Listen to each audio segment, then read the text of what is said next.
మారేసుపేటలోని వీరాంజనేయ స్వామి వారి దేవస్థానంలో హనుమత్ జయంతి మహోత్సవాలు ఘనంగా జరుగుతున్నాయి. ఉత్సవాల సందర్భంగా శ్రీ వీరాంజనేయ స్వామి వారికి కదళి ఫలార్చన అలంకరణ చేశారు. స్థానిక మారేసుపేటలోని శ్రీ బాల త్రిపుర సుందరి సమేత శ్రీ చంద్రమౌళీశ్వర స్వామి వారి దేవస్థానంలో వేయించేసి ఉన్న శ్రీ వీరాంజనేయ స్వామి వారి మందిరంలో హనుమత్ జయంతి ఉత్సవాలు ఎంతో వైభవంగా జరుగుతున్నాయి. ఈ నెల 26వ తేదీ నుండి ప్రారంభమై వచ్చే నెల 1వ తేదీ వరకు ఉత్సవాలు జరగనున్నాయి. ఈ సందర్భంగా బుధవారం స్వామివారికి కదలీ ఫల అర్చన నిర్వహించారు. లలితా గోష్ఠి వారిచే హనుమాన్ చాలీసా పారాయణ నిర్వహించారు. పరిసర ప్రాంతాల నుండి భక్తులు వచ్చి శ్రీ వీరాంజనేయ స్వామి వారిని దర్శించుకున్నారు.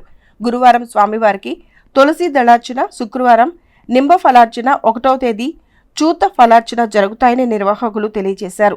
ఉత్సవాలను దేవస్థానం కమిటీ అధ్యక్షుడు గ్రంథిశెట్టి మాధవరావు, కార్యదర్శి పొన్నూరు నాగసూర్య శశిధర్రావు, కోశాధికారి వరదా వెంకట శేషగిరిరావు, పేరుబైన అంకమరాజు, తాడిపర్తి హరిప్రసాదులు పర్యవేక్షిస్తున్నారు. శ్రీ బాలా త్రిపుర సుందరి చంద్రమౌళీశ్వర దేవస్థానంలో క్షేత్రపాలకుడిగా వేయించేసినటువంటి లక్ష్మీనారాయణ వృక్షము కింద దక్షిణముఖంగా ఉన్నటువంటి శ్రీ సువర్చల వీరాంజనేయ స్వామి వారికి హనుమత్ జయంతి యొక్క ఉత్సవములు విశేషంగా జరుగుతున్నాయి.